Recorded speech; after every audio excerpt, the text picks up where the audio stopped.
What's up, YouTube? It's Mufasa back at you with another reaction video, man. We got a cold one here. I want to actually see how my viewers doing today, man. I hope y'all doing real good, man. It's getting warm out.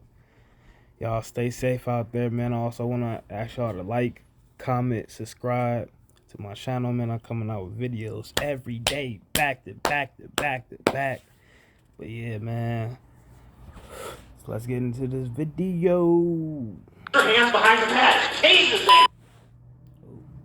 Also, but we got another court cam, most dramatic moments. Your hands behind your back. Tase the thing right now.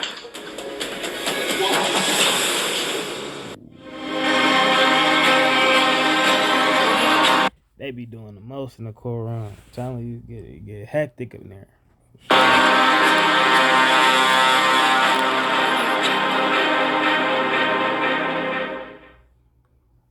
This is Judge John C. Murphy. Courtroom proceedings can be hectic, but on this day, things got a little more than just hectic for Judge Murphy.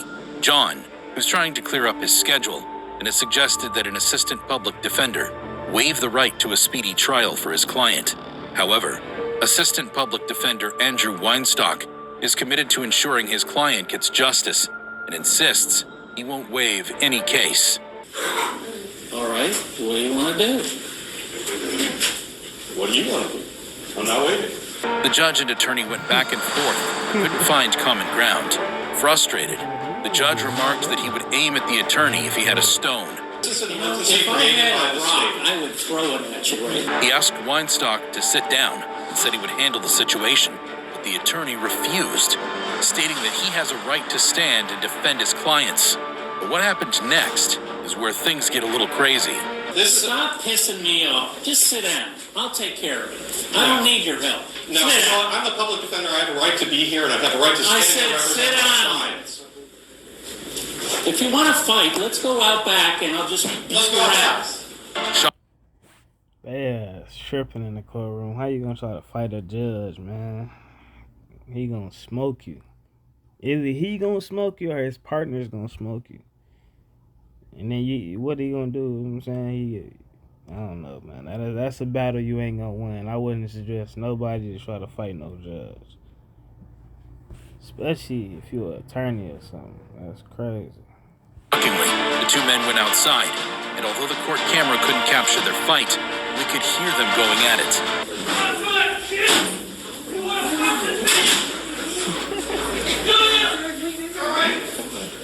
Finally, a deputy intervened and separated them. Judge Murphy came back to clapping and cheers from the thoroughly entertained defendants. He took some time to catch his breath and continued proceedings without Weinstock there to interrupt. Weinstock wasn't aware, but Judge Murphy is an ex-military personnel. He was a United States Army colonel and served with the Special Forces in various countries, winning the Bronze Star and 2 meritorious medals. However, his fight with Weinstock was deemed appalling by the Florida Supreme Court, and he was fired. Just when you think you have seen the most drama, along comes Arthur Booth. This is Arthur Booth. Mr. Booth, I have a question for you.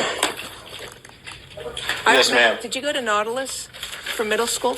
Oh, my goodness. Arthur Booth was a bright honor student in middle school and earned the admiration of many of his classmates. He was gifted in science and math. It all went downhill for him when he became involved in drugs, gambling, and petty crimes. Booth's addiction to gambling and crack cocaine means he was always looking for a quick fix, leading him to a life of petty crimes. He has been in and out of jail since he was a teenager, ditching his dreams and ruining any chance of making something out of his life. Although he wasn't violent, theft and burglary were his go-to crimes. On one such occasion in 2015, the 49-year-old was spotted driving a car that was reported. I want to say that could be an issue. No, not an issue. People, that could be a habit. It could be people that be addicted to stealing. It could be people addicted to burglaring. I think it's called kleptomania. People literally addicted to that. I have some relatives like that, literally.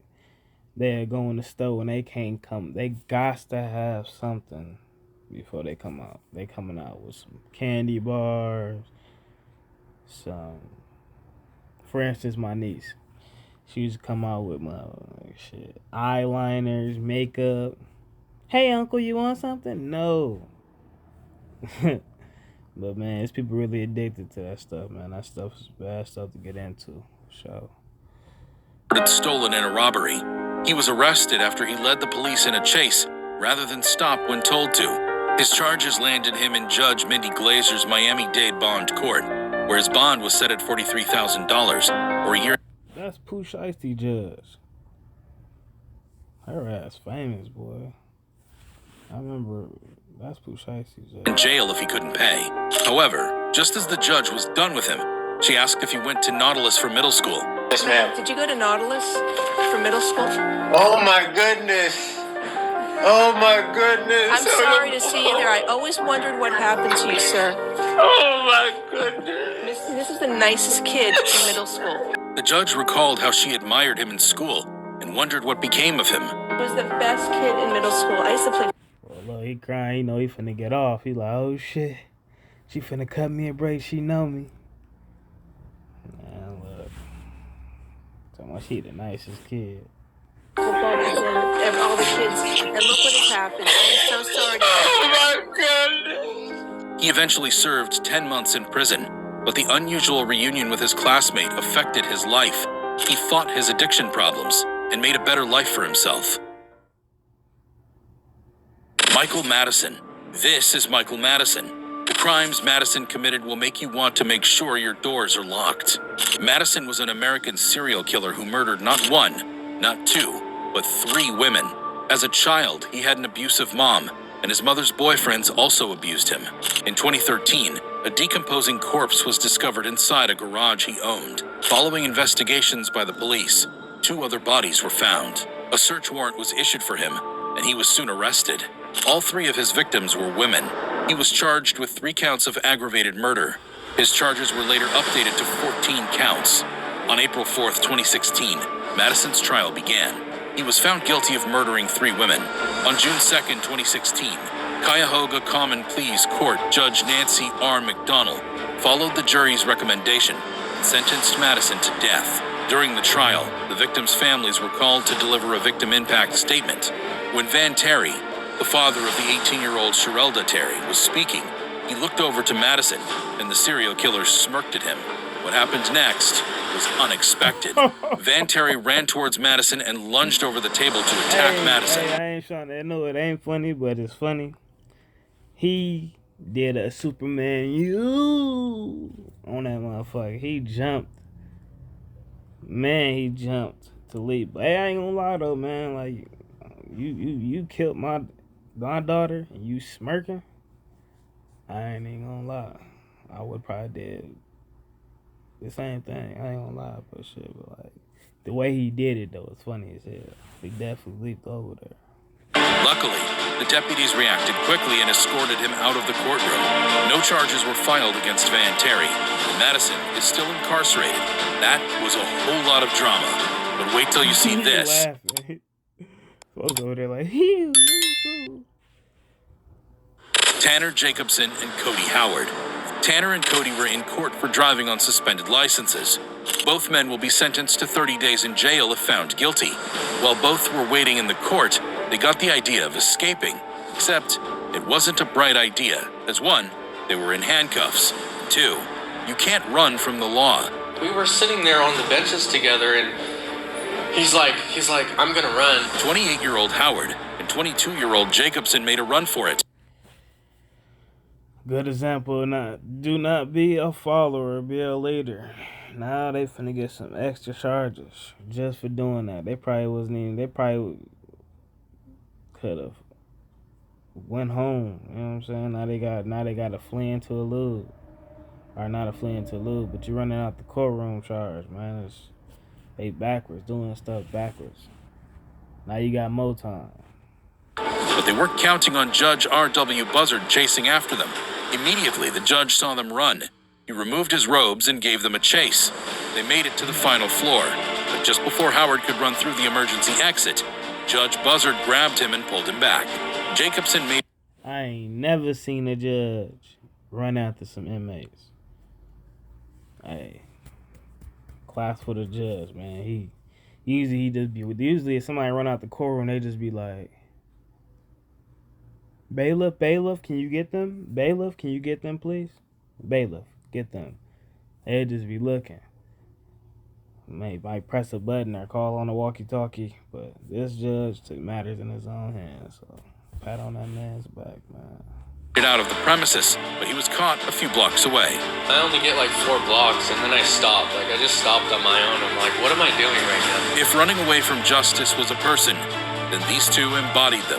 The video of Howard and Jacobson's little run went viral, but earned them a new charge of second-degree escape.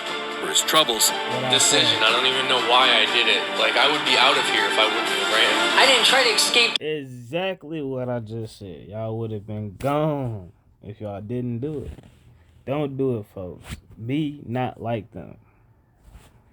Get out. I tried to escape to get well, and I tried to do what I could, do what I could do. Howard was sentenced to more than 3 years in prison for his attempted escape and other charges. Jacobson. Damn, 3 years? I'm finna do my Lavelle Crawford. Oh, folks, 3 years? Damn. I didn't think 3 years. Well, I didn't think it was gonna be 3 years. I thought they was gonna be like 6 months, maybe 4 months. But I bet they in there looking dumb. 30 days. You had 30 days, a month, couple weeks, and you decided to run and get 3 years. Dumbest, stupidest stuff ever. Whom the judge caught, saw his sentence go from a potential 30 days to 1 year and a day for just second-degree escape. Dramatic enough? Wait till you hear about the story of Alan McCarty Jr. This is Alan McCarty Jr. McCarty was sentenced to 20 years in prison for threatening to... First off, he looked like a hothead. Just off back, he looked like a straight hothead. Kill Circuit Judge Stasha Warren. McCarty believes Judge Warren is responsible for making him lose his kids in a custody case. Being done unconstitutionally. Y'all took my kids unrightfully. You won't allow my witnesses here. He called the police, and what he said on this phone call, something I'm sure that officer never expected to hear. Communications, Warhurst. Yeah, I want to report a crime that's about to happen. What do you mean a crime that's about to happen? Yeah, there's about to be a crime that's going to happen if my kids don't come back to me, you stupid. I got a gun pointed at your building. Where's your Judge Warren at? You going to bring that out in handcuffs and I'm going to execute that? I would say this is stupid, but I mean, like, he's self-incriminating himself, but this is really just a man hurt over his kids. He missed his kids, and he hurt, and he just outlashed. You know what I'm saying? So he's just trying to threaten. He basically thinking this is probably going to, if I threaten them, I can make them get my kids back. No, this is going to make you look even crazier. Right in the street. The police traced the call, and McCarty was arrested and charged to court. But he wouldn't keep quiet. He rained curses on Judge Matt Foxman, who presided over his case. McCarty refused to answer questions and invited Judge Foxman to perform oral sex on him. The judge politely declined and threatened. Hold on. You disrespectful. They gonna smoke your little ass. For real, you did. Talking about you gonna acid it. Get it together. Get it together. Duct tape his mouth. McCarty wasn't moved by the threat and continued his outburst in curses. You threatened my life. Idiot. You. Back room. I resisted. I'm not resisting. I'm just not stand up. I'm not standing. I don't have it. Eventually, he was removed from the courtroom and placed in an adjacent room with He's strong as hell. He holding on. one-way glass. Still, he continued his rant. McCarty cursed the judge, his attorney, and his wife. The judge added an extra 10 days to McCarty's 20-year sentence for his profanities and curses. Jacob Larson. This is Jacob Larson. What Larson does in this courtroom is by far the most dramatic thing you will ever see in a courtroom. Larson was in court for violating a personal protection order. Larson has got it into his head that his middle school classmate is his soulmate. The obsessed Larson stalked the lady on Facebook for over a year and paid several visits to her place of work before she filed a restraining order against Larson. Still, Larson broke the order, sending her 22 Facebook messages after the judge warned him to stay away from her. The hearing started peacefully with Jackson County Circuit Court Judge John McBain asking him several questions. Hanging out at her place of employment, put things all over her car. Her managers got to come in there and ask you to leave. But what happens next is the opposite of peaceful. She's instigating with why do you feel that she's instigating?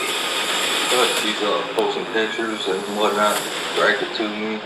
All like a lot of makeup, hair done, all that stuff, like the full nine. The judge didn't get your. She ain't do nothing to you, man. You just see her and you like, dang, I miss that. She hey. You don't know what you got until you ain't got it no more. That's all I gotta say. Agreed and sentenced him to jail. But Larson wasn't having it. He accused the judge of being buddy-buddy with the woman. Bad attitude? You had a bad attitude last time you were in court. You and her are buddy-buddy. 45 days county jail. You got 93 days in the county jail. You want to go for a year? Try it right now.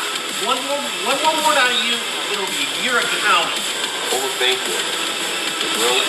93 days to count. The judge ordered that he be taken to jail. Larson refused to be handcuffed and made to fight the court security, but not in Judge McBain's court. What McBain did next was shocking. He quickly removed his robe, joined the... Oh, no. Don't tell me, Judge. He overheated, too. Judge all out his seat, doing the most. He got up out of his seat, wouldn't take his coat off. Judge doing the most, man. He ego tripping right now. Struggle and held down Larson. He go in there and put his hands, like I said, he put his hands on that man. Until he was handcuffed. Put your hands behind. I ain't even gonna lie. A judge put their hands on me, and he a racist judge, I'm gonna have to fold him. It's the only chance I get in this self-defense. I'm gonna have to minka maka minka maka minka maka minka maka. I'm gonna have to go minka maka oop oop oop minka maka. I'm gonna serve his ass. I'm gonna have to. I ain't gonna have no choice. Tase his ass right now. Dramatic moments are expected in a courtroom, but how about when teenage killers have no regret for their actions? Click here and subscribe.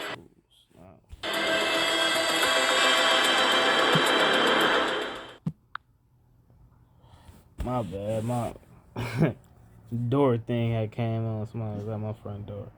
They with my boy. You on it. But YouTube though, man, y'all already know what it is. I'm got some more videos coming. Like, hold on, Blacks.